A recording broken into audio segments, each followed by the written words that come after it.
to you. Thank you, Chairman. Indeed, it would not be a session of the Transport Select Committee without me having a pop at HS2. We had Sir John Thompson before us earlier in the year. He casually threw in another 10 billion quid for Phase One. Do you agree with the costings that he outlined, the projected costings that he outlined for Phase One at a previous Select Committee session? And how is the department actually working with HS2 Limited to finally somehow get to a point where the nation can understand how much this thing is going to actually cost? So the last parliamentary report made it clear that there was a differential between our view on the costs and the HS2 view on the costs. So we were quite transparent before government in terms of publicising that. And the reason for that is twofold. Firstly, the HS2 figure didn't take into account the changes at Euston, which is now to be privately financed, and also didn't take into account the expectation we have as a department that the civils contracts need to be, we're looking for HS2 to enter into a restructuring of those contracts with the industry to provide better pricing and better incentives, but also better value to the taxpayer. And it didn't take into account of that particular part. So our cost estimate is lower, and we reported it on that basis as well. I do understand the natural tension. Quite rightly, as a department, we should always be pushing HS2 and the contractors to deliver at the best price. HS2 will perhaps always want to add in other factors so that they don't feel that their pricing is changing. So there's bound to be that buffer. But our job is to continue to challenge them in terms of culture and delivery for better value, and that's what we're currently doing. So what is your current view on the cost in real money, not 2019 numbers, because we've all seen inflation since then, of the cost of Phase One as it currently sits, not central London to not quite central Birmingham? So just in terms of the cost, so HS2 reported Phase One that's between 49 billion and 57 billion in 2019 prices. Obviously that exceeds the funding envelope, which is agreed with us at 44.6 billion. We actually find that with our bandwidth, the sort of lowest part for that is at the 45 billion pounds. So we believe that at that lower part, we're still at the funding envelope. I recognise there is that differential between what we view the cost to be and what HS2 believe the cost to be. And those are the conversations we are having with them right now. It also takes some work around with regards to sort of Euston and other aspects. So that comes into the price. But we're more ambitious in terms of the pricing envelope, and our report has made that quite clear. We're, of course, still on 2019 pricing because that's what we tend to price at from a spending review perspective. I'm fortunate that I have the Professor of Northern Rail, Nick Bisson, with me, who may want to also add. The only thing I'd add was that the cost ranges just quoted, the 49 to 57 and the 45 to 54, are for the historic scope of Phase One before any of the changes from Network North. So there is something to come out of those for the scope changes. There is also pressure for some of the latest prolongation, reflecting fiscal constraints that have therefore meant the programme is spread longer over time. All of that is currently being worked through and will be included in future reports to Parliament when ready. Okay, I appreciate that. Can I quickly move on to, Minister, you mentioned challenging HS2 on behaviour and the way they go about building this railway. It has been clear in Buckinghamshire that the tunnelling machine has left some sinkholes in its wake.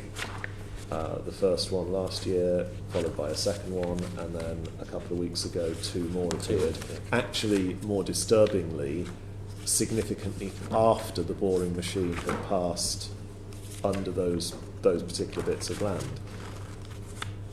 There's been very poor communication to Buckinghamshire residents, particularly those in that area, as to what the safety risks are ongoing. Because I think there's a big difference between a sinkhole appearing as the boring machine goes underneath and a sinkhole appearing weeks after the boring machine has gone underneath. So what action is the department taking to ensure, one, all the ground above the tunnels is safe and secure and isn't suddenly going to collapse under people's feet, or more likely sheep's feet, and what is being done to improve communication with people that actually live in and around that area as to what on earth is going on with these sinkholes? So I apologise if the feeling was the communication wasn't good enough. Nick may have the papers in front. So from my perspective, there were another two sinkholes that were not as large in their scale as the previous two that you mentioned. One was linked to some work that took place on the front of the tunnel boring machine, so we know that was directly the sort of cause aspect to it. And the other was with an unknown geological fault that was then realised once that had taken place. Both of the occurrences where the sinkholes were produced were on DFT-owned land. Align, who were the contractors, conversed with Buckinghamshire Council, and I am told they were satisfied with the response and what had taken place. But of course I would look again. And I'll certainly look in terms of the communication to reassure. One of the tunnel boring machines, I can't remember the name of her, has just sort of made the sort of breakthrough, and that happened yesterday. And the other one is due to in a couple of weeks' time, so that will sort of complete that section of tunnel boring. And it's obviously the boring that is causing, or has been causing, these 4 sinkholes to occur. Is there anything else you want to add, or is that correct? Okay. Can I just pick up, and this was my last point on this. Yes, you're right, the first boring machine came through, a little bit tone deaf of HS2 to celebrate that with fireworks in the middle of a community that's blighted for in excess of a decade by this thing.